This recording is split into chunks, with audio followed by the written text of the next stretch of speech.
Kali ini kita mau bahas tentang money management. Yang saya biasa lakukan adalah kita lihat dulu chart dari satu pola pergerakan harga.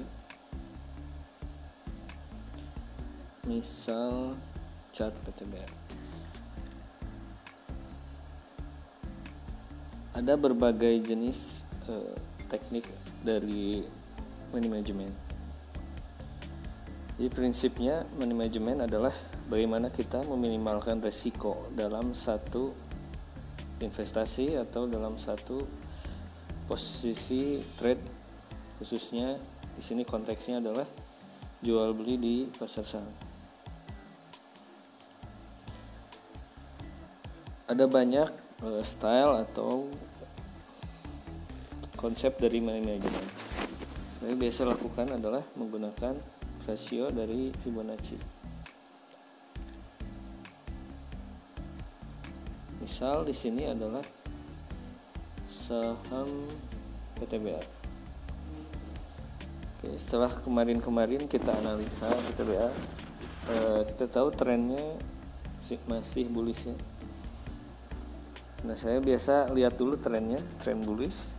Lalu kita putuskan untuk entry, dan selanjutnya seberapapun akuratnya analisa, tetap kita harus melakukan money management. Misalkan PTBA, lalu saya gunakan rasio-rasio dari Fibonacci. Apa itu Fibonacci? Mungkin nanti di video selanjutnya kita bahas. Tapi yang terpenting saat ini adalah teknik atau cara dari money management. Oke, di sini harga PTBA itu di kisaran 2100-an. Kita masukkan rasio Fibonacci.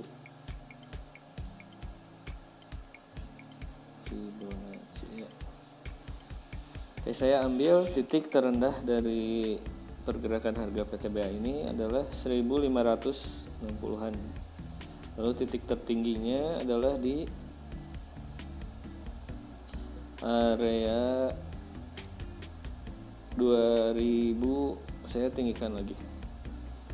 2000, sebetulnya area resistennya di 2200-an ya.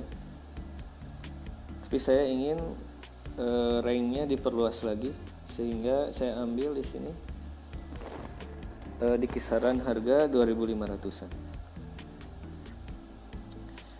Jadi prinsip pertama dari manajemen adalah kita memperhitungkan titik entry dengan modal yang kita punya. Misal modal kita katakanlah 1 juta. Oke, kita entry buy diawali dengan istilahnya spekulatif buy.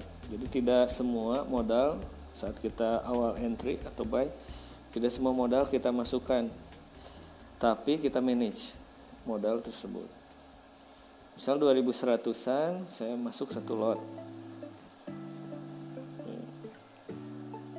Masuk di 2200-an.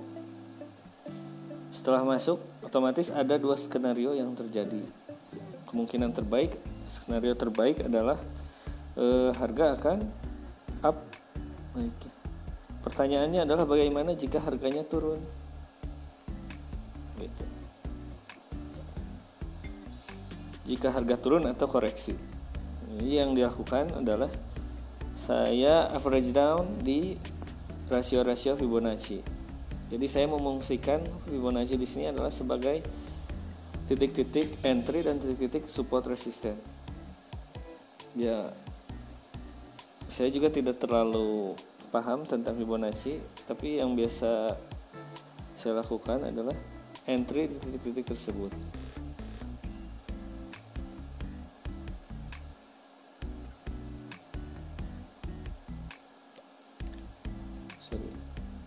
Tadi kerubah. Nah, misal masuk di spekulatif buy, di sini masuk 1 lot, ternyata harga turun. Oke, ternyata harga mencapai 1900, ya saya buy lagi 1 lot lagi. Maka otomatis saya punya average harga itu di kisaran 2000-an. Kenapa di kisaran 2000-an? Ya karena beli satu lot di atas, beli lagi satu lot di atas, otomatis kita dapat harga average. Nah ternyata harga turun lagi, katakanlah sampai ke 1.500. Ya saya beli lagi. Nah beli lagi dengan kelipatan yang sama. Tadi kan berarti otomatis total saya dulu punya 2 lot. Nah beli lagi di area sini, beli lagi 2 lot. Otomatis total ini tambah ini jadi 4 lot. Nah harga misal dari titik 1.500-an tersebut, ya skenario yang terbaik terjadi. Apa itu skenario terbaiknya? Yaitu harga rebound lagi ke atas. Nah di saat itu baru saya melakukan take profit. Jadi pertama saya menggunakan Fibonacci, lalu average down di titik-titik Fibonacci tersebut. Ya itu yang biasa setting, yang biasa saya kerjakan. Nah yang pertama tadi poin pentingnya adalah yang perlu diingat itu modal, satu modal. Jadi tentukan titik entry, buy dan sell tergantung dari modal yang kita punya. Yang kedua, rank dari harga. Saya tadi misalkan ranknya di sini sampai di harga 2.500-an. Artinya saya siap berdagang atau jual beli di area tersebut. Yang ketiga, dan ini yang menurut saya paling susah, disiplin. Tahu? 3, konsisten. Dan ini yang susah itu di antara semua metode itu adalah yang terakhir. Kita konsisten dengan trading plan atau perencanaan kita sejak awal, bahkan sebelum entry. Ini yang sulit, yang bahkan saya sendiri juga seringkali terkecoh ini di sini. Kita sudah entry baik, tapi ternyata di jalan tidak sesuai dengan planning yang sejak awal kita lakukan. Beli asal beli, jual asal jual, itu yang seringkali bikin kita miss dalam satu invest atau jual beli. Mungkin nanti kita di video selanjutnya ya kita share bagaimana menyikapi hal-hal tersebut. Yang jelas di video kali ini share-nya adalah terkait money management dulu. Oke, kalau ada masukan atau saya salah dalam menggunakan istilah, ya silakan komen di bawah.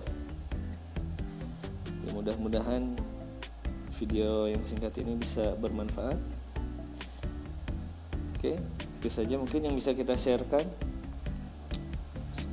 Semoga bermanfaat. Jangan lupa like, share, and subscribe.